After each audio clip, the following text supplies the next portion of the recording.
1000 টাকাই আছে। বাড়িতে মাসি বেশি এসছে না? দাদা দাঁড়ান, এই মাসির অবস্থা খারাপ, আমার মাসির কাছে চেও না জানো। আরে চিন্তা করুন, আমার কাছে হেভি প্ল্যান আছে।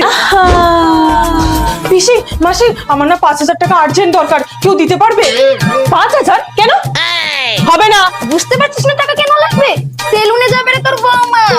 দেখছিস না সেলুনে গিয়ে চুলটা কেমন ঘন আর মোটা করেছে? না পিসি, আমি চুলের জন্য সেলুনে যাই না। তাহলে তো ভালো আর ঘন কি করে? এই নে মা, আমার কাছে 1000 টাকাই আছে। আরে নে। ওরই অবস্থা খারাপ, আমার বৌমাকে দিয়ে বড় সাজছে দেখাচ্ছি। এ নাও বৌমা, 5000 টাকা আমার জমানো ছিল। এদের মধ্যে সবথেকে বড় লোক আমি, আর আমি দিচ্ছি না। এরা বৌমা 10,000, যা মন চাই করো। সবাই দিয়ে দিয়েছে, এবার আমার 1000 টাকাটা ফেরত দে। বলে আমি বাইরে থেকে আমার ননদকে মেসেজ করে দিয়েছিলাম যে মাসিকে রাজি করাতে পারলে তুমিও এক্সট্রা 1000 টাকা পাবে, আর মাসির টাকাও মাসিকে ফেরত দিয়ে দেবো।